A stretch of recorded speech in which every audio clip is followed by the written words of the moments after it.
Tes tes. Halo. Halo halo. Suara saya aman? Wah, langsung ada yang ngechat ya. Market hancur. Iya, lumayan sih dan agak worry ya. Justru hari ini kita akan nanti bahas bareng RDK Sekuritas ya. Sebentar, kayaknya udah join nih. Sebentar. Halo teman-teman yang baru bergabung.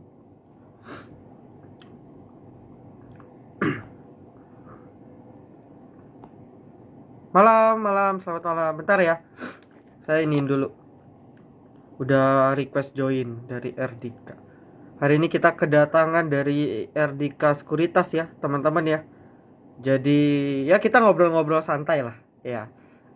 Bahas tentang kondisi terkini biar kita lebih lebih well prepare. Oke.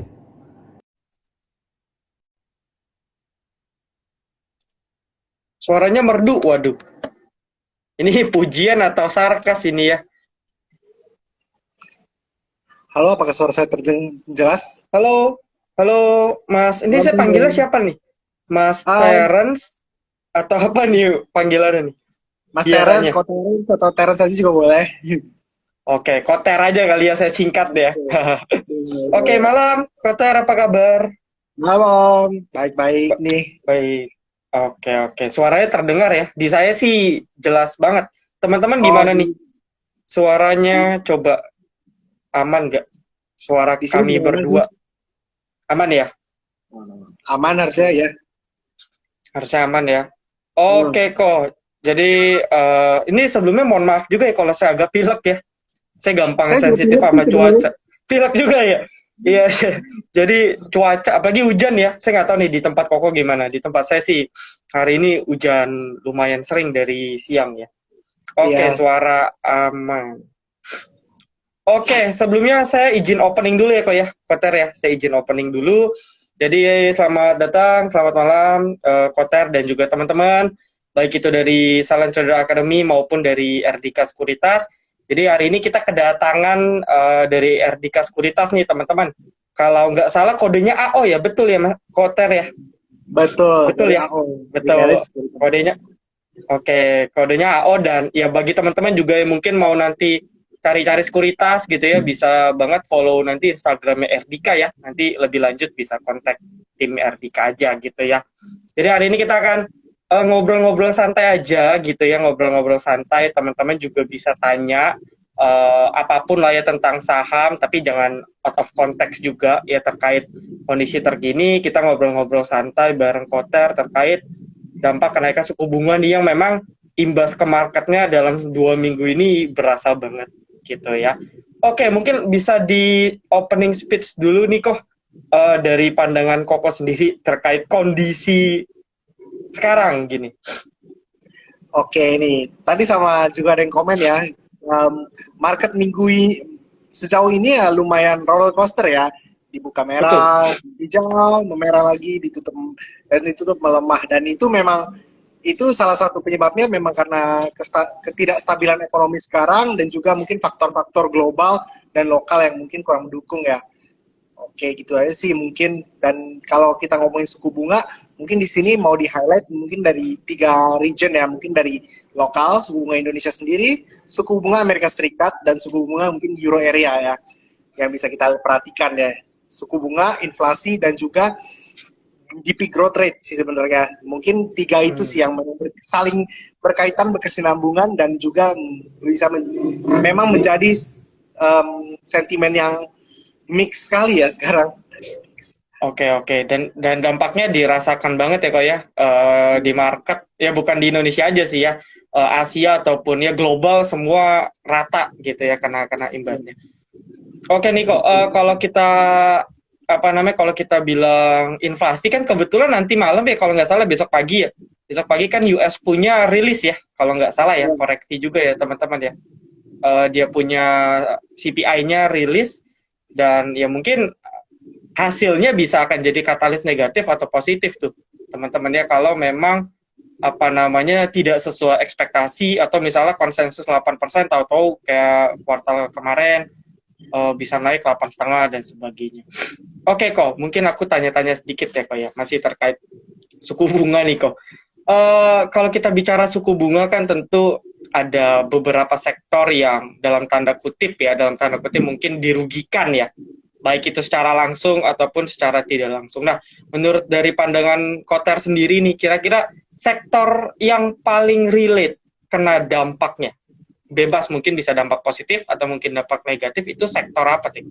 Atau subsektornya mungkin yang spesifik? Mungkin sektor yang salah satu yang paling terdampak dalam positif dalam jangka pendek itu mungkin perbankan ya.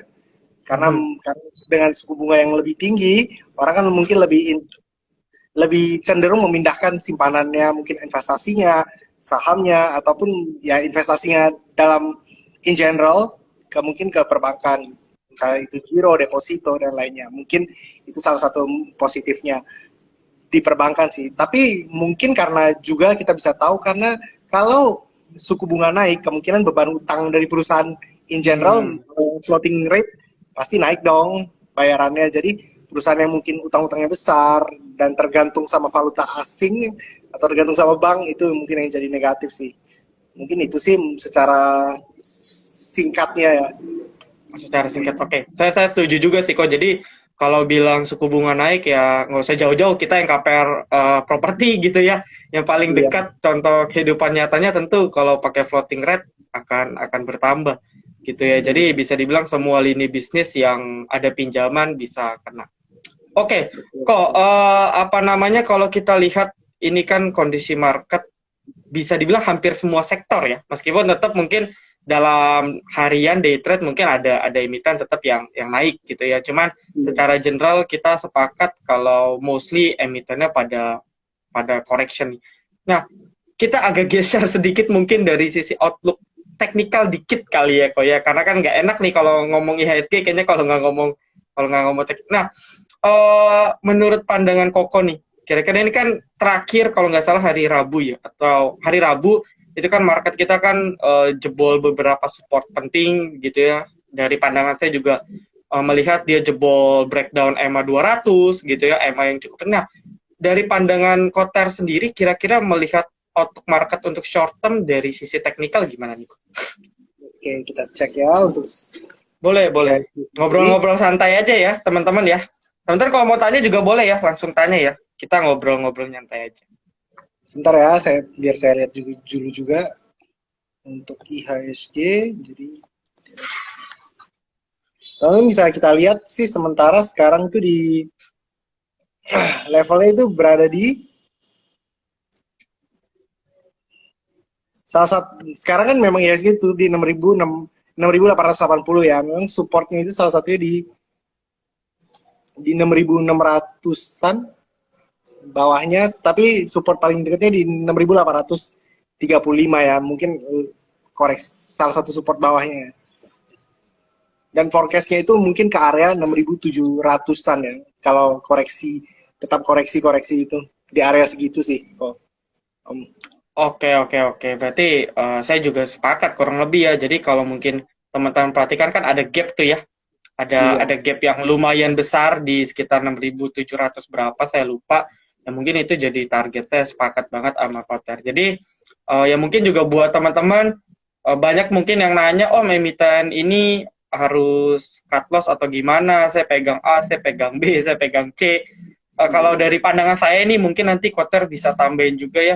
Mungkin kalau ditanya seperti itu dari saya, Anda harus prepare cash. Kalau saya pribadi ya, prepare cash saya udah 50% sih. Jadi udah free cash. Itu 50% ya nggak ada apa-apa, cuman dibiarin aja di porto atau di rekening gitu kalau saya. Sisanya ya saya masih coba sih untuk trade ya kecil-kecilan aja. Cuman kalau memang gagal, saya disiplin banget karena memang marketnya masih benar-benar cukup worse menurut saya. Nah, menurut Koter sendiri gimana? Sebenarnya di sinilah saya juga setuju dengan Om. Jadi gimana ya? Karena kalau kita bilang soal ketidakstabilan ekonomi dan lain-lain, memang kita selalu mendengar cash is king, cash is king. Tapi mungkin kalau teman-teman masih mau trading, masih mau berspekulasi, itu juga yang paling penting adalah disiplin yang tinggi dan juga teman-teman harus memperhatikan apa aja sih barang yang teman-teman trading, saham apa yang teman-teman day trading, scalping dan lain-lain, karena ketidakstabilan ekonomi kadang pun akan menyebabkan prediksi secara fundamental atau teknikal pun bisa meleset gitu aja sih. Oke, setuju ya. Jadi kalau ada perubahan ekonomi biasanya bisa merubah view dari teknikal juga ya. Karena mungkin pergerakan market sendiri kan ngikutin banget dengan ekspektasi masyarakat gitu ya terkait negara tersebut. Oke. Kok ini teman-teman kalau mau nanya juga boleh ya. Tadi kayak ada yang nanya nih, coba aku sambil. Hari ini kita ngobrol santai aja teman-teman ya. Ngobrol santai aja, nggak usah yang berat-berat. Dan nggak usah, kalau saya maksudnya nggak usah terlalu dikhawatirin berlebih, tapi juga jangan dianggap sepele juga. Jadi pokoknya jangan overreact gitu ya kok ya. Jadi kita nggak boleh merespon berlebihan, ya yang penting realistis dan objektif. Kayaknya ada yang nanya nih, bentar kok aku scroll dulu. Boleh. Siapa tadi yang nanya ya? Mungkin yang nanya bisa tanya ulang ke bawah ya, kayaknya agak tenggelam tadi. Yang tadi ada yang merasa nanya, mungkin bisa tanya ke bawah. Oke. Kok, mungkin aku bahas sedikit suku bunga kali ya, nanya-nanya dikit nih kok, menurut pandangan kok. Kalau kita lihat terakhir inflasi kita kan masih di atas, udah mau 6% kalau nggak salah ya, yang di bulan lalu ya, di September. 5, berapa saya lupa. Dan di 5,95. Memang konsepnya 6%, tapi tipis-tipis sekali ya, 5,95. Oke. Nah, kalau misalnya nih kok asumsi misalnya inflasi bulan depan gitu ya, bulan Oktober kan rilisnya bulan depan ya, awal bulan depan. Nah, kalau ternyata di bulan Oktober inflasinya masih let's say flat atau bahkan lebih di atas inflasi yang bulan September, kira-kira kemungkinan menurut Koko aja nih ya, pandangan Koko suku bunga kita bakal dinaikin nggak? Sebenarnya suku bunga terakhir pun memang dinaikin juga di atas ekspektasi ya. Memang forecastnya memang di 25 basis, saya pun sendiri berpikirnya, ini sepertinya BI pun tidak akan hawkish ya, tapi kita melihat BI yang berbeda Kak, waktu itu. Betul. Karena BI akhirnya menaikkan 50 basis point. Nah, di tanggal November tanggal 1 ini akan keluar nih untuk inflation rate bulan Oktober, dan kemungkinan dengan keadaan yang seperti sekarang ya akan masih terpaut cukup tinggi, dan memang salah satu langkah korektifnya adalah untuk menaikkan suku bunga. Jadi kelihatannya kenaikan suku bunga itu masih akan terjadi sih. Oke, berarti masih ada peluang ya, apalagi kalau inflasinya masih cukup tinggi dan apalagi di atas dari konsensus ya. Itu kan agak jadi katalis negatif, dan ya itulah yang harus kita lihat nanti, yang harus kita waspadai. Oke. Kok ini dari teman-teman mungkin nanya spesifik saham, tapi boleh lah ya, nggak apa-apa ya, bahas aja kali ya. Karena kan ngobrol bebas, kita boleh tanya-tanya. Oke, dari Unilever. Saya juga bisa bantu dari sisi fundamentalnya juga tipis-tipis lah. Fundamental. Nah, boleh ya, karena Koter sendiri kalau nggak salah equity research analisnya ya. Iya, gitu. Jadi mungkin pekerjaan ke fundamental ya. Jadi mungkin bisa udah kebiasa kali ya setiap hari dekat dengan fundamental. Oke. Jadi mungkin Koter bahas ringkas fundamental, mungkin saya dari teknikal kali ya kok ya. Jadi kan bisa di-combine. Ya. Oke, Unilever pertama nih kok. Ada yang nanya Unilever, mungkin dari Koko dulu. Nanti aku coba buka chart juga deh sekalian. Iya. Biar sebenarnya kalau ngomong Unilever dari dia punya sektor yaitu consumer goods, sebenarnya kalau ketidakstabilan ekonomi seperti ini, consumer goods ada salah satu dari beberapa sektor yang diuntungkan sih sebenarnya dalam ya in general, karena walaupun kondisi ekonomi gimana pun kan kita tetap perlu barang-barang kebutuhan pribadi, kebutuhan sehari-hari dan lain-lain, karena itu ya kebutuhan primer orang ya. Kalau mungkin sigaret mungkin bisa berbeda, alkohol bisa beda, atau banking pun akhirnya pun bisa terdampak ya kalau kondisi ekonomi yang berkelanjutan ya. Jadi mungkin secara outlook juga bisa diperhatikan. Nah, kalau secara teknikal gimana kok? Oke, mungkin aku mau tambahin juga, ini betul banget ya teman-teman kalau kata Koter bahwa namanya sektor consumer goods kan sifatnya defensif ya kok ya. Jadi ketika market dalam ketidakpastian, ini emiten-emiten di sektor ini, terutama yang blue chipnya ya teman-teman, nah ini biasanya lebih tahan, cenderung gitu. Jadi turunnya pun mereka biasa lebih sustain, meskipun memang ketika naik pun juga biasanya geraknya lebih lambat dan lebih terlambat dibandingkan yang lain. Tapi alternatif untuk cari yang low risk ya mungkin salah satunya kita bisa movement pindah ke consumer goods. Kalau teman-teman mau mencari yang mungkin aman gitu ya. Tapi balik lagi, emitennya apa, teman-teman bisa research lebih jauh pribadi. Nah, kalau dari teknikal, aku melihat bahwa ini sebenarnya masih sideways sih, sideways besar Unilever teman-teman ya. Jadi belum ada price action yang bisa kita ambil kecuali teman-teman mau asumsi beli di dekat support, jual ketika tembus support, silakan. Ya, support pentingnya sebenarnya masih jauh di 4.500. Jadi sideways-nya cukup lebar. Kalau saya sih saya no ya, maksudnya untuk ambil ya saya masih mencari emiten yang mungkin masih bisa high volatility untuk short term. Itu kecuali market benar-benar udah crash, udah resesi, mungkin kita baru bisa switching. Itu kalau dari saya teknikalnya, teman-teman ya. Setuju sih. Oke, lanjut. Ada pertanyaan lagi. Ini kayak semua nanya jadi saham ya. Oke, Aces, ada yang nanya Aces nih. Menurut Kotar dulu nih Aces. Nah, kalau Aceh sendiri tuh, kalau kita ngobrolin ya, Aceh tuh kan bukan, kadang-kadang itu bukan, gimana ya, bukan kebutuhan primer banget juga, karena yang dijual cash headwear itu kadang-kadang barang-barang perkakas, barang-barang home furniture, dan lain-lain. Jadi mungkin outlook-nya kan, kalau terjadi tekanan ekonomi atau apa, dampaknya mungkin agak merugikan ya untuk Aceh sendiri, dengan pengurangan penjualan dan lain-lain yang sudah mungkin terlihat di Aceh sendiri sih. Oke. Jadi di kuartal 2 terakhir ya, itu udah kelihatan bukan Aceh juga sih. Jadi banyak ya. Bahkan sekelas Sido pun juga kena impact ya, hampir emiten di consumer goods. Oke. Tadi ada yang chartnya ditampilin. Oke, bentar ya. Saya izin nampilin chart. Untuk Aceh ya, jadi kalau bicara consumer goods setuju banget sama Koter, bahwasannya kalau teman-teman mau pilih emiten consumer goods seperti yang tadi saya dan Koter bilang juga harus pilih-pilih gitu ya. Kita mungkin bisa pilih emiten yang setidaknya ini logika dasarnya ya emiten yang produknya masih kita pakai gitu dalam kondisi apapun. Sedangkan Aceh ini kan sektornya middle to high ya. Jadi customer-nya ya menengah ke atas gitu, sehingga dan juga barang-barangnya juga barang-barang bukan kebutuhan primer, betul banget kayak yang Koter bilang, sehingga bijak gak untuk kita let's say entah itu invest, entah itu short trading, bijak gak kalau kita masuk ke emiten ini. Nah, kalau dari pure teknikal tanpa kita mengesampingkan ini perusahaan consumer goods, perusahaannya terkenal, positioningnya dia memang udah bottom banget ya, bahkan bisa saya bilang kalau mau coba beli ya sekarang boleh dicoba dengan catatan gini ya. Kalau kita lihat ini kan chart monthly ya teman-teman deh, ini chart monthly-nya di sini ada swing low terakhir di tahun 2015 itu di kisaran berapa nih? 490 atau psikologinya di 500 lah ya, karena kan kalau turun 500 pindah fraksi ya. Jadi bisa dibilang kalau Anda mau beli ini udah boleh spekulasi. Biasanya kalau memang dia terkena di demand area yang cukup strong seperti ini, biasanya ada rejection. Ya, ada rejection, ada rebound. Tapi balik lagi kemungkinannya rebound pendek.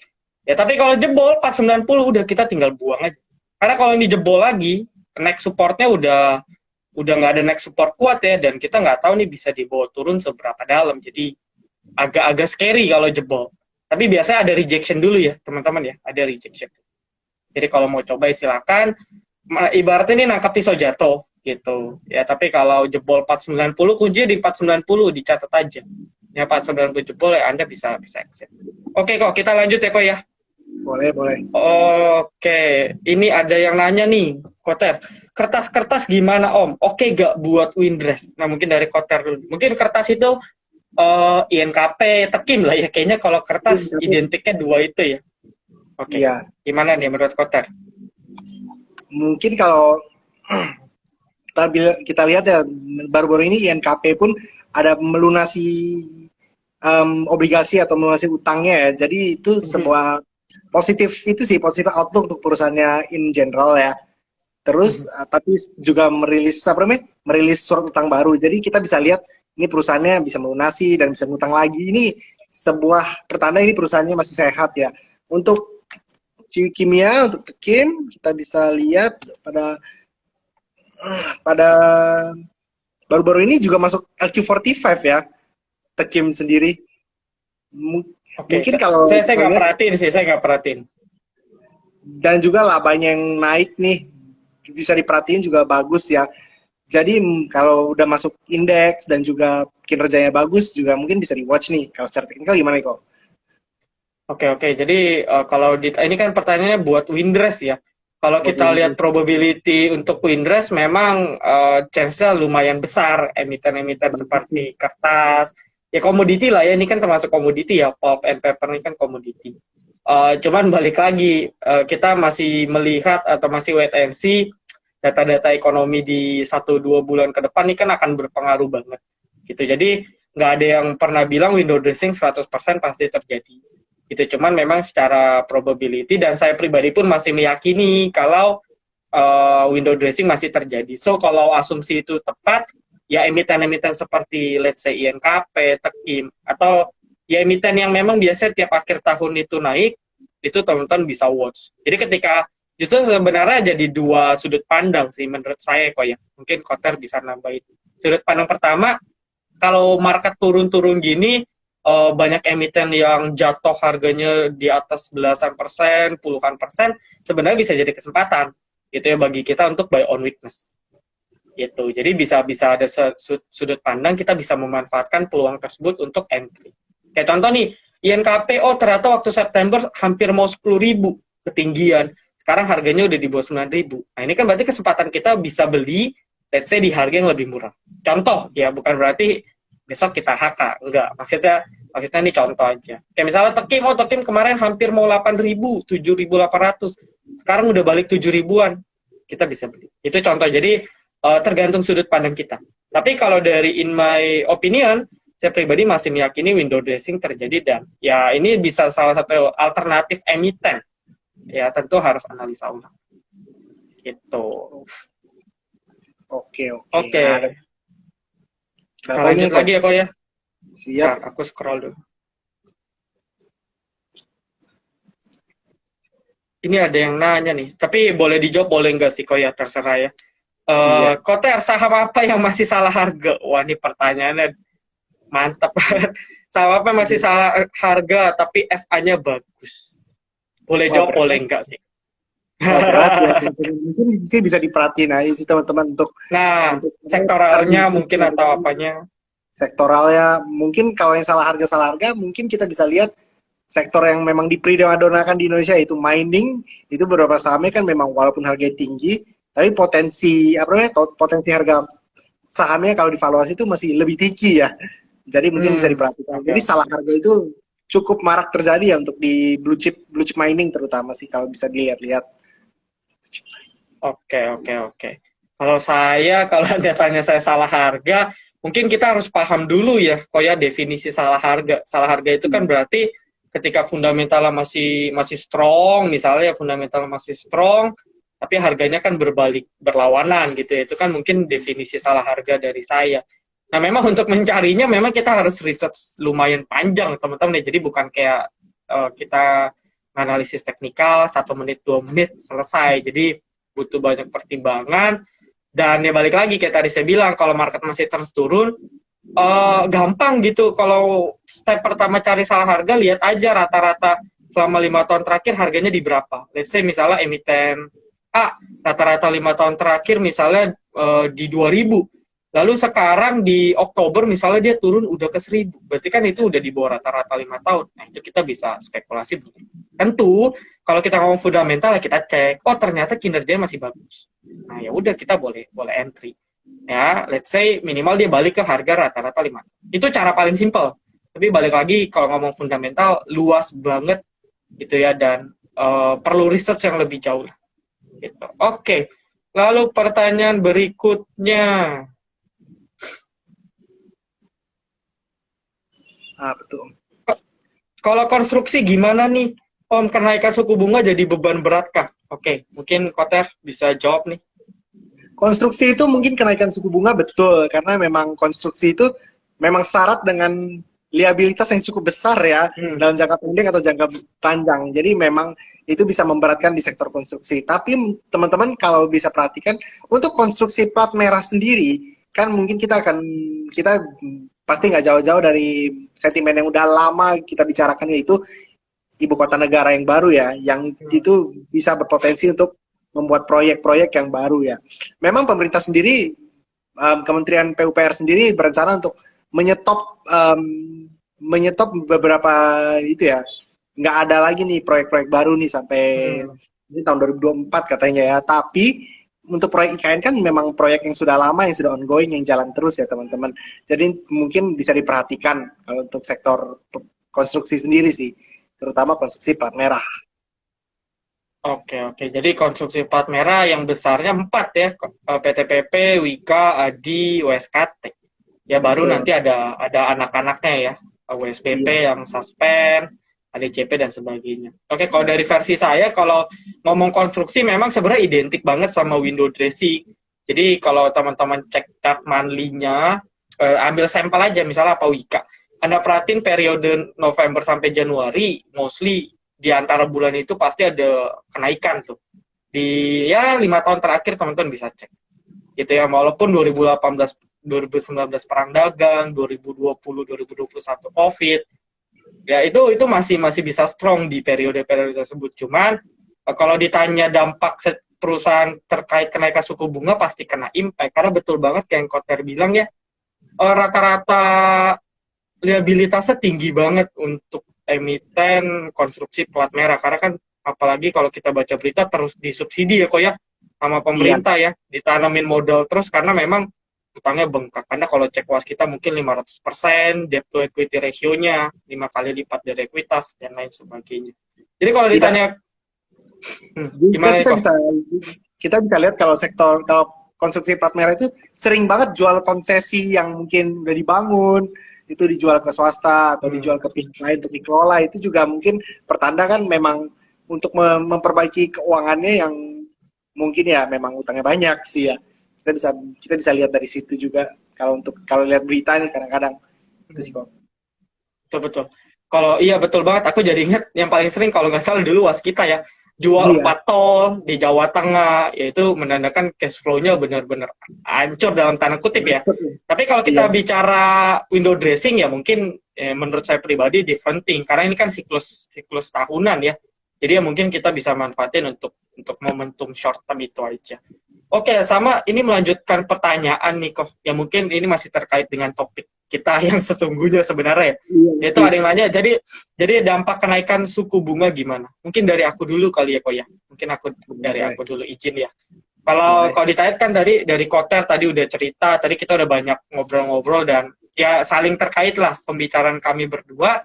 Kalau dari saya pribadi, kenaikan suku bunga ini kan akan memaksa, teorinya kan akan memaksa orang untuk outflow keluar dari pasar modal, mereka injek ke like deposito gitu ya, ke bank karena suku bunganya naik otomatis bunga-bunga pinjaman deposito naik. Itu kan teori ekonominya seperti itu. Jadi kalau kita perhatikan juga capital outflow di market kita apalagi foreign, kalau nggak salah koreksi ya, itu 2 minggu terakhir kalau atau 1 bulan terakhir itu udah berapa triliun itu asing keluar gitu. Lalu kenapa orang pindah?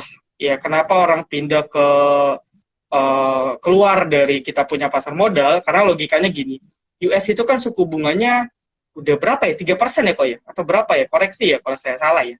Suku Oke, bunganya kan kita pokoknya naik terus lah pada intinya kalau nggak salah 3% ke atas. 325. Nah, 3,25 ya. Oke. Nah, ketika Amerika itu dalam tanda kutip sebagai negara maju dan negara kuat dengan ekonominya, dolarnya juga menguat, maka otomatis logikanya gini, suku bunganya hampir sama kayak suku bunga kita Indonesia. Tapi resikonya lebih kecil Amerika, otomatis investor akan pindah invest ke obligasinya Amerika, ke depositonya Amerika, sehingga emerging market ini pada outflow nih asingnya, pada pindah ke Amerika. Itu juga mungkin menjawab pertanyaan teman-teman, that's why kenapa dolar US kok kuat banget gitu. Ya itu salah satu alasannya. Itu karena sebagai negara maju ya better kita pindah ke Amerika aja investnya. Negaranya kuat, aman dalam tanda kutip, sedangkan kita emerging market kan mungkin dalam tanda kutip masih beresiko masih cukup tinggi. Itu salah satu alasan nih. Jadi dampak suku bunga ini benar-benar cukup berimbas lah dan kita bisa lihat imbasnya ke market saat ini. Lalu kalau mau dibahas lagi panjang ya kok ya. mungkin Iya nanti sih. ada resesi, ada krisis A, krisis B, ya itu masih panjang. Oke, Iya menurut sih. Kocer gimana nih? Menurut Kocer sendiri? Bener banget sih. Mungkin karena kan orang mungkin bertanya-tanya, foreign net sell uangnya terus dikemanain ya? Tentu saja Hmm. dipindahkan ke investasi yang lebih benar, lebih dianggap lebih menguntungkan. Contohnya kalau mungkin kalau kita bisa bilang kalau corporate bond, government bond yang rate-nya floating dan bisa terpaut lebih tinggi atau bond-bond baru yang diisu dengan fix tapi lebih tinggi juga, itu juga bisa jadi kemungkinan. Atau mungkin pasar-pasar lain atau pasar modal lain mungkin bukan di developing country tapi di developed country ya, mungkin di Hmm. Eurozone, di UK, di US yang memang sangat gencar ya, sangat hawkish ya untuk menaikkan suku bunganya masing-masing ya. Oke, ya sepakat lah ya kurang lebih kita ya kok ya. Jadi ya Kurang memang lebih itu. ya dampaknya negatif, dan ya kita bisa lihat sendiri market udah ngerespon dalam mungkin 2 minggu 3 minggu terakhir gitu. Saya pribadi pun seminggu ini juga banyak cut loss nih kok. Saya juga banyak cut loss minggu ini karena ya jelek, coba trading jebol buang jebol buang. Tapi ya itu bagian dari trading teman-teman ya. Jadi ya udah kalau cut loss mah cut loss aja. Itu dan sebenarnya jadi kesempatan. Kita punya banyak peluru untuk lihat-lihat emiten yang potensial. Jadi selalu ambil positifnya lah. Ya. Oke, ada pertanyaan lagi, kita scroll.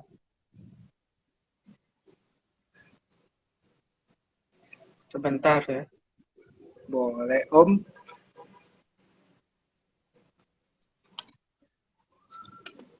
Nah, emiten itu harga Ada ketemu kok saya nggak ketemu ya. Jadi kayak banyak. tadi itu ada yang nanya dari Henry, Bumi prospeknya gimana Om? Nah, saya Oke. dulu atau Om dulu nih? Oh, Kotar dulu boleh. Oke, jadi kalau Bumi itu mungkin 2 hari yang lalu melakukan itu ya, rups luar biasa RUPS ya. ya. Rupiah luar biasa untuk penambahan modal, penambahan saham lewat private placement sebesar 200 miliar lembar saham di harga 120. Nah, itu sendiri itu sebenarnya sentimen yang cukup positif untuk perusahaannya. Karena teman-teman mungkin di masa jayanya Bumi itu pernah triple digit ribuan harganya kan. Tapi karena mungkin kesulitan perusahaan, hutang, dan hutang, akhirnya sempat di label dengan saham Rp50 ya. Tapi karena mungkin sentimen dari Cole sendiri bagus dan juga rencana Persero untuk merestrukturisasi dari sahamnya sendiri, yaitu penambahan modal dan penambahan saham di harga 120. Dan juga yang masuk kan gak main-main ya teman-teman, dari Salim Group ya. Dari hasil RUPS kemarin juga memang di-disclose nama dari Salim Group. Nah, itu sih mungkin jadi positif sentimen. Tapi setelah private placement, harganya bakal berpotensi koreksi sangat dalam. Bukan koreksi sebenarnya sih. Itu lebih ke adjustment dari harganya. Kan kalau right issue, private placement itu pasti ada adjustment harganya. Dan kemarin aku sendiri hitung-hitung tipis-tipis lah. Kalau kita asumsi harga closingnya pakai 176 sebelum private placement, itu kemungkinan theoretical price dari Bumi sendiri bakal turun sampai ke angka di bangsa 136 ya. Itu sih. Kok. Oke, oke. Oh iya, aku kalau nggak itu RI ya berarti ya. Aku nggak terlalu Itu ikut private RI ya. placement. Oh, Private PP placement. ya. Oh, oke, Itu. oke. Berarti private placement ya. Oke, Iya. oke. Aku denger RI, berarti aku salah info. Oke, Private jadi placement. mungkin hmm, buat teman-teman yang belum tahu nih RI itu apa, PP itu apa. Kalau RI mungkin teman-teman udah tahu lah ya, perusahaan butuh modal, dia terbitin lembar baru di pasar reguler gitu ya. Nanti dapat dapat tuh perusahaan modal. Kita bisa tebus yang muncul namanya HMTD, hak memesan efek terlebih dahulu. Betul ya kok ya? Nah, Iya. singkatnya kalau PP namanya juga private placement ya. Jadi si perusahaan juga butuh modal, tapi nawarin langsung ke investor besar. Dalam tanda kutip, tadi kan Kotter udah bilang, udah di-disclose di RPSLB kemarin, Salim Group gitu ya. Mungkin dengan anak perusahaan atau apanya gitu. Iya. Nah, jadi kalau PP, kita nggak ada HMITD. Ya, karena kan langsung direct ke si investor besar. Ya, nah, akibatnya yang seperti Kotter bilang, terjadi namanya adjustment tuh, atau mungkin kalau teman-teman sering dengar harga teoritis ya. Koter ya. Koter kan tadi udah hitung-hitung ya dengan nerbitin di harga 120 kemungkinan nanti terdilusi cukup jauh. Ya mungkin itu kalau mau entry mungkin ya harus dipertimbangkan. Ya apakah teman-teman mau entry setelah aksi korporasi atau sebelum aksi korporasi. Itu menurut pandangan saya pribadi. Nah, Koter ada mau tambahan?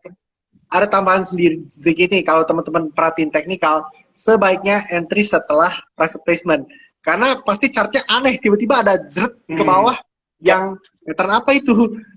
Dan mungkin teman-teman jadi bingung kok tiba-tiba harganya dari segini jadi segini. Kemarin masih harga segini, hari ini kok tiba-tiba turun dan bukan minus ya. Jadi karena adjustment itu teman-teman mungkin bisa consider untuk mungkin diperhatikan lagi setelah private placement itu sih. Setelah tanggal pelaksanaannya, yaitu 18 Oktober ya, direncanakan oleh perseroan, seingat saya. Oh oke. Berarti itu come date-nya 18 ya kok ya? Come date-nya 18, betul. Come date-nya 18. Oke, berarti minggu depan ya teman-teman ya. 18 itu minggu depan ya. Selasa minggu depan. Selasa minggu depan. Iya. Jadi ya bisa dipantau. Tapi sekali lagi nih disclaimer ya teman-teman ya. Jadi teman-teman mau beli sebelum, mau beli sesudah ya itu keputusan teman-teman. Jadi jangan bilang Koter sih bilangnya sesudah emitennya naik tuh. Jadi nggak boleh seperti itu ya teman-teman ya. Kita sebagai trader harus dewasa gitu ya. Informasi yang ada harus diolah lagi. Tapi kalau ngomong bumi ya setelah dari pandangan saya pribadi ya kok ya, setelah TP-nya selesai gitu ya, udah ditampung full sama si Salim dan sebagainya. Kalau kita lihat bumi ini kan memang kalau Anda tahu ya, ini kan punya anak usahanya KPC kalau nggak salah ya. Kalau tim Primakol ini kan salah satu perusahaan tambang terbesar di Indonesia. Itu produksinya juga bukan main-main untuk bumi. Jadi kalau mau dibanding-bandingin total produksi, bumi sebenarnya bisa dibilang termasuk top 3. Gitu. Cuman ya karena satu dua hal bukan fundamental sih, keuangannya memang buruk banget sehingga ya emitennya kayak Koter bilang ya di 50. Tapi mungkin dengan hadirnya Salim Group yang track recordnya bisa kita lihat ketika Salim Group masuk di perusahaan tersebut rata-rata kinerja yang membaik, yaitu optimisme tuh. Ya optimisme muncul sehingga merespon harga sahamnya juga kan kayak teman-teman perhatikan 2 bulan terakhir ini kan bergerak cukup signifikan. Tapi untuk entry ya bijak-bijak aja lah untuk cari titik entry. Gitu. Oke ya teman-teman ya. Untuk bumi seperti itu. Oke, coba kita baca lagi. Kita sampai jam 8 aja kali ya kok ya. Oke kok. Oke Om, aman aja kok. Kalau ada pertanyaan juga masih bisa juga. Iya, boleh. Ini kan masih ada nih. Ada yang nanya apa lagi? Tadi ada nanya Panin ya kalau nggak salah ya. Tapi iya, tadi ada nanya Panin masih oke nggak Om? Panin ya. Mungkin dari Koter dulu boleh atau saya dulu? Oke, mungkin kalau aku bisa perhatikan Panin Group itu mungkin salah satu di watchlist saya ya, Panin Group secara dan terutama mungkin induknya PNIN karena mungkin berita sahamnya cukup lama itu tidur ya, sideways ya. Kita lihat saham Panin, tapi kita bisa perhatikan karena ada berita untuk takeover lah dan lain-lain. Jadi itu mungkin bisa menjadi itu ya, positif sentimen juga untuk Panin Group ya. Untuk PNIN mungkin. Oke. Kalau nggak salah sama dari Jepang itu ya, saya sih nggak terlalu ngikutin sih untuk PNIN. Ya untuk PNIN, teman-teman bisa mungkin lihat beberapa hari yang lalu Bank Danamon naik cukup besar ya. Karena Bank Danamon itu adalah mungkin kita bisa lihat itu presence dari MUFG Group di Indonesia ya, dari Bank Danamon. Jadi kalau misalnya beneran MUFG masuk ke dalam Bank Panin itu ya yang bisa kita perhatikan itu PNIN dan Danamon sih. Oke. Spesifiknya PNIN dan Danamon ya. That's why juga Danamon minggu ini bergerak lumayan fluktuatif banget ya. Ya mungkin itu bisa dijadikan watchlist untuk trading ya. Kebetulan saya pribadi Panin juga mantap sih. Saya pribadi mantap dalam sebulan terakhir. Oke, kita lanjut. Kalau market bearish, support selalu jebol. Entry-nya paling tepat nunggu momentum gimana? Apa nunggu foreign konsisten masuk? Atau gimana? Menurut Koter dulu gimana? Kalau market bearish, support jebol, entry yang tepatnya itu kapan? Kita bisa ulang lagi ke pembicaraan awal kita yang itu ketidakstabilan ekonomi kan mungkin. Tapi kan kalau nungguin ekonomi stabil tuh ya nggak tahu kapan atau gimana ya. Tapi mungkin kalau teman-teman bisa pantau di hasil-hasil economical update, dari atau mungkin dari suku bunga atau inflasi, kalau mungkin sudah terkontrol atau kalau datanya juga cukup bagus ya, mungkin di atas ekspektasi atau mungkin inflasi di bawah ekspektasi dan lain-lain yang bisa menjadi sentimen positif, mungkin teman-teman bisa cermati juga di marketnya. Gimana market translate informasi dan data dan sentimen tersebut, gimana nih jadinya. Itu sih kalau dari saya. Oke, kalau dari saya ini sebenarnya menyambung juga dari pernyataan Koter, setuju juga. Pertanyaannya kita nggak pernah bisa tahu nih teman-teman kapan benar-benar bottom suatu market. Itu kapan benar-benar emiten itu turun di harga yang paling rendah, abis itu nggak turun-turun lagi. Jadi kalau mau kita ngarep, misalnya nggak usah jauh-jauh apa, Aces tadi kita bahas. Gue mau beli Aces di harga yang paling murah. Kemungkinannya 0,01% menurut saya. Gitu. Kalau kebeli pun itu lucky aja. Jadi kita nggak pernah bisa tahu bottom persisnya kapan, tapi kita bisa mengidentifikasi ketika udah mulai ada tanda-tanda technical rebound atau reversal. Ya itulah sebenarnya fungsi dari analisis teknikal dan fundamental tuh. Ya kalau tadi kayak Kotar bilang fundamental, kita melihat mengupdate ekonomicalnya gimana, rilis-rilis kalau untuk emiten spesifiknya, dia punya kinerja performance tiap kuartal apakah bagus atau enggak dan sebagainya. Kalau dari sisi teknikalnya kita tinggal lihat apakah sudah mulai ciri-ciri yang pertama ya, udah mulai muncul ciri-ciri uptrend enggak. Apa tuh yang paling gampang? Pertama muncul higher high, higher low apa enggak? Apakah dia membuat lembah dan pucuk lebih tinggi atau enggak? Itu kan dasar dari analisis teknikal. Nah, ketika sudah muncul kriteria itu, ya kita bisa cicil. Nah, mungkin ini cara belinya ya. Kalau saya ya, dari dulu, cara paling gampang saya kalau ngajarin orang ya, kok ya, mungkin Kotter punya cara sendiri. Saya selalu kalau untuk awal ngajarin beli aja DCA, dollar cost averaging. Jadi kalau Anda udah ketemu, udah ngitung-ngitung fundamentalnya kayaknya oke nih. Kayaknya dia nggak wajar deh kalau di harga sekian. Ya, let's say emitennya marketnya crash, emitennya murah banget harganya, Anda bisa cicil DCA, beli tiap bulan aja. Gitu. Anda tentuin, pokoknya gue akan cicil tiap bulan selagi harganya masih di bawah 600 misalnya. Udah Anda cicil aja terus. Kalau udah di atas 600, sudah Anda nggak usah beli. Anda tinggal siap-siap untuk TP. Itu dengan asumsi kalau nanti marketnya udah crash. Tapi pastikan fundamentalnya kuat. Gitu ya, fundamentalnya kuat.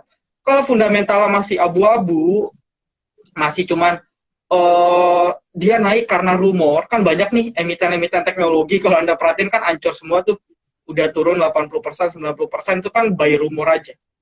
Nah kalau masih buy rumor dan Anda ragu, nggak punya conviction, ya jangan menurut saya. Tapi kalau Anda udah yakin, bisa. Gitu. Iya. Itu menurut saya sih kok. Betul. Ngomong-ngomong teknologi nih, ini juga ketidakstabilan ekonomi ya. Mungkin kan di market masih banyak nih saham-saham yang defensif atau enggak. Tapi kalau misalnya bilang yang paling enggak defensif, salah satunya teknologi ya teman-teman. Karena teknologi sendiri, contohnya mungkin Buka, Goto, dan mungkin dua itu ya teman-teman yang teknologi e-commerce dan transportation online gitu, kan memang masih merugi dan dengan ketidakstabilan ekonomi, pasti investor besar dan kecil pun akan menarik investasinya dan memindahkannya ke yang lebih stabil lah ya. Jadi itu sih salah satu yang bisa dicermati untuk tech. Untuk kalau misalnya ketidakstabilan ekonomi itu berlanjut gitu sih salah satunya. Dan memang rumor-rumornya cukup kencang ya. Oke. Ya kita lihat banyak berita-berita ini ya kok ya, layoff di startup ya. Shopee kemarin, terus ya Link aja juga kalau nggak salah ya. Link aja, Facebook juga itu banyak sekali layoff di sektor teknologi startup. Dan kalau kita perhatikan Nasdaq juga indeksnya teknologi US juga ancurnya dalam banget ya kok ya. Dan ya indeks kita juga ancur, indeks teknologi kita. Betul. Oke, kita coba cek lagi nih. Teman-teman kalau merasa chatnya belum terbalas, teman-teman bisa chat ulang lagi ya. Jadi kan muncul di paling bawah tuh, biar kita bisa baca. Oke. Nah, kalau aku boleh naik ke Koko nggak nih? Ke Boleh, boleh, boleh, boleh banget. Om sendiri kalau mungkin ngasih advice ke orang nih kalau ketidakstabilan ini kalau tetap mau trading nih gimana sih? Ya apa saja sih yang perlu diperhatikan? Kalau Om sendiri nih gimana nih? Kan mungkin Oh, ketidakstabilan ekonomi kan kita bisa rasakan di awal 2020, di awal 2021 juga nih, di mana data ekonomi itu lebih urak-urakan daripada keadaan sekarang sebenarnya. Urak-urak. oke. Oke, aku jawab ya kok ya. Jadi kalau ditanya saya kasih advice ya berarti ya gimana cara saya kasih advice ke teman-teman. Pertama balik lagi karena memang mungkin aku kan basically praktisi ya memang trading ya. Bisa dibilang ya hampir setiap hari lah gitu ya praktisi trading. Invest juga sih, tapi ya bisa dibilang praktisi trading. Nah, Trading ketika ya. dengan kondisi market seperti ini ya memang sebenarnya tetap ada emiten yang bisa survive naik di setiap hari meskipun ya sektornya random lah, small cap yang sektornya random yang bergerak ya kadang sektor A subsektornya ini emiten A naik, emiten B naik dan seterusnya, tapi yang small cap. Nah, cuman aku kalau kasih advice dan saya pribadi juga mempraktekkan kayak tadi yang dibilang, saya trading nggak pakai kayaknya 30% 40% aja deh dari modal gitu untuk trade, sisanya memang benar-benar cash out sambil nunggu udah muncul sinyal pembalikan arah yang kuat. Kalau sekarang kan kita lihat market kayak 6 candle merah ya kalau nggak salah ya, 5 candle IHSG merah tuh beruntun gitu ya, IHSG merah beruntun 5 candle terakhir ini kan belum muncul tanda-tanda reversal sehingga cash out. Kalau aku juga nyaranin ke teman-teman kalau memang mau tetap trading ya porsinya dikecilin aja. Ya porsinya dikecilin. Contoh yang biasa trading 10 juta beli aja 3 sampai 5 juta. Hitung-hitung kita sekaligus latihan. Kenapa? Karena kalau kita trading di marketnya bagus, menurut saya ya siapapun juga bisa cuan gitu. Ya, istilahnya itu monyet pun trading bisa cuan katanya kan gitu. Kalau marketnya bagus. Nah, justru kemampuan teman-teman harus dibuktikan ketika marketnya seperti ini. Memang pasti berat. Jujur saya pun mengakui minggu ini saya juga banyak cut loss. Ya, tapi justru disinilah kita belajar. Ya, bagaimana ketika kita menjaga psikologis ketika emiten yang kita beli tidak sesuai dengan plan, bagaimana kita komitmen dan disiplin dengan plan yang kita buat, gitu. Yang justru kesempatan market seperti ini kita harus belajar. Nanti ketika market, let's say, resesi udah selesai, kita kan trading untuk long term ya, maksudnya kan kita kenal saham ini kan untuk jangka panjang. Pasti ada siklus di mana super rally, kita bisa manfaatkan pengalaman kita di market crash ini untuk memanfaatkan, memaksimalkan profit nanti ketika market sudah bullish. Itu sih. Oh. Iya, setuju nih Om. Bener sih. Karena memang kalau kita lihat dari ketidakstabilan, contohnya mungkin di awal pandemi waktu itu kan memang ada rally yang super rebound Betul. tinggi juga sampai mungkin IHSG juga kita lihat walaupun sekarang di 6.800-an kita bisa lihat ada all time high, pernah hit all time high yang baru ya. Kita bisa lihat. Betul. Betul. Jadi Ya jadi ada kesempatan. Dan ya harus belajar sih. Maksudnya saya pribadi pun juga masih belajar, terus belajar setiap hari di market, ya trial error dan teman-teman juga harus belajar gitu. Justru kesempatannya menurut saya sekarang sih kalau mau belajar. Karena marketnya lagi ibaratnya kalau kita dulu waktu sekolah dapat gurunya guru killer. Nah, tapi kan rata-rata guru killer itu kan ilmunya yang paling banyak. Bener ya? Kalau saya ngalamin gitu tuh dulu. Justru guru killer kalau ngajarin sebenarnya ilmunya paling bagus daripada guru yang baik-baik tapi nggak ngajar, nggak ada ilmu. Sama nih di iya, market nih, guru killer itu ibaratnya market lagi crash nih 2 minggu ini guru killer. Tapi sebenarnya di situ kita bisa dapat banyak ilmu. Gitu. setuju, Ya, setuju. jadi ya Setuju. itu yang harus kita manfaatkan sih. Oke, Setuju. Ada pertanyaan lagi nggak Om dari ini teman-teman? aku lagi scroll nih. Oil, ada yang nanya oil nih kalau nggak salah. Oil gimana? Coba, mungkin dari Kotter nih, outlooknya oil. Outlook-nya oil sendiri teman-teman mungkin kita bisa lihat emitennya atau ini ya nih emitennya atau Mungkin sektor komoditasnya nih. outlook komoditasnya dulu kali ya, kok ya. Kalau outlook komoditasnya kita bisa lihat, Om sambil lihat datanya juga. Oke, oil, crude oil. Wah, oil sendiri mungkin sejak sejak sejak perang dimulai itu udah cukup rendah ya harganya di WTI sendiri. Hari ini trading di sekarang masih jalan nih, running trade-nya itu di 85 per barrel ya. Jadi lumayan rendah ya. Brent pun di 91 per barrel ya, cukup cukup rendah outlook-nya. Jadi mungkin untuk oil tuh masih akan potensinya kalau dari sektoralnya sih, kalau dari komoditasnya sih bearish. Tapi dari sektornya sendiri, saya sih, menurut saya ada yang bisa diperhatikan nih, teman-teman. Kalau boleh sebut saham nggak nih? Boleh, boleh. Tetap disclaimer on ya, teman-teman ya. Tetap Disclaimer on. disclaimer on ya. Teman-teman tahu kan dengan kenaikan BBM di Pertamina itu bukan karena harga minyak naik, tapi karena subsidinya diturunkan kan. Jadi kita bisa lihat sekarang konsumen BBM sendiri lebih gimana ya, lebih ke nyebar nih akhirnya ke BBM swasta. Dan dan kita bisa lihat siapa nih swasta yang ada emitennya dan yang produksi bahan bakarnya itu dari hulu ke hilir, dari mengeruk, dari drilling sampai ke tangki gas teman-teman. Itu salah satunya mungkin Akra ya, yang juga performa saham itu monthly-nya cukup tinggi ya, month on month ya. Kita bisa lihat. Mungkin menurut Om gimana nih? Oke, kalau bicara Akra, setuju banget karena dulu kita FTA pernah ini juga ngundang direksinya nih kok. Memang penjelasannya luar biasa lah. Kalau teman-teman belum tahu, paling gampang Anda lihat BPAKR yang warna hijau pom bensinnya, nah itu punya Akra. Ya, Iya. jadi benar banget yang kayak Kotter bilang ya. Karena banyak isu, apalagi minggu-minggu ini kan isu Pertalite turunnya 86 lah, meskipun itu saya nggak tahu toh hoax atau gimana. Tapi banyak jadi masyarakat perilakunya, pindah deh ke yang swasta A, yang merek HP gitu ya, atau swasta yang warna kuning, atau swasta yang warna hijau. Ya salah satunya benar, bukan salah satu sih, bisa bilang satu-satunya ya, yaitu Iya nih. Akra gitu, di yang TBK nih Akra gitu. Ya mungkin itu bisa dijadikan watchlist ya kok ya, bisa dijadikan watchlist ya. Juga mungkin Ada aku lagi kok mungkin. juga bisa menambahkan nih, walaupun oilnya memang udah lumayan turun ya, lumayan koreksi, tapi kalau perusahaannya tetap jualan kan tetap aja jadi sales ya, jadi tetap aja jadi positif ini nih, positif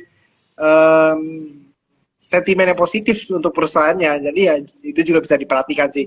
Jadi harga komoditas turun nggak berarti jelek atau gimana, gitu aja sih. Oke. Ya betul ya, karena sebenarnya di 80 pun kalau kita track ke belakang udah termasuk cukup tinggi ya sebenarnya ya kok ya. Nggak bukan harga. Cuman memang kalau di track dari beberapa bulan terakhir kan sempat 120, kalau nggak salah 120, 110, karena kan balik 80 itu kan udah turunnya udah signifikan. Ya mirip lah dengan batu bara teman-teman ya. Cuman batu bara masih stay aja di 400 harganya. Sedangkan kalau oil berfluktuasi. Betul. Oke, mungkin terakhir nih kok 5 menit ada pertanyaan nih. Kali ini outlook yang ditanya terkait mungkin sektor-sektor bank mini yang katanya digital, yang katanya. Mungkin ada pandangan gak nih dari Kotter sendiri terkait emiten-emiten yang bank-bank small cap ini?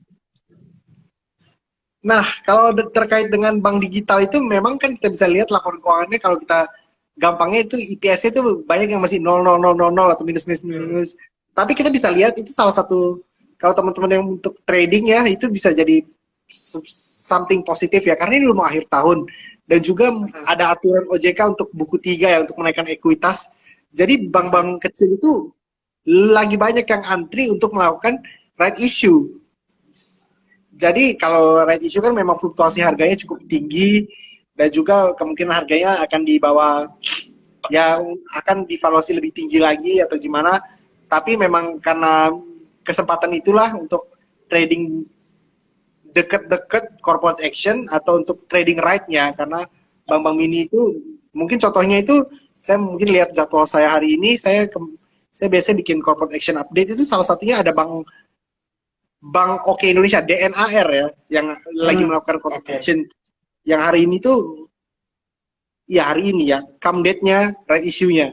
Dan selain Dinar ada juga Vico yang mau melakukan right issue, apalagi ya, AGS-nya. Tapi mungkin memang ada beberapa bank digital yang sudah merencanakan, sudah di schedule dan akan melakukannya juga di bulan-bulan mendatang ini nih, sebelum akhir tahun. Jadi kalau Bank Mini itu bisa diperhatikan yang di situnya sih.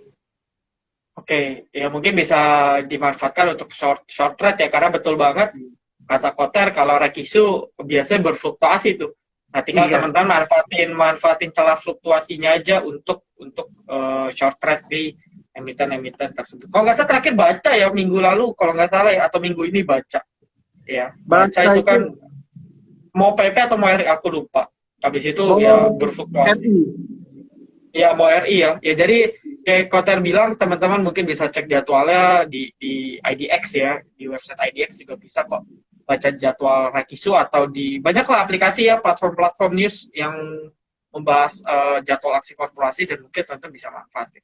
Kalau Kalau dari aku teman-teman, pribadi, iya. oke, gimana kok?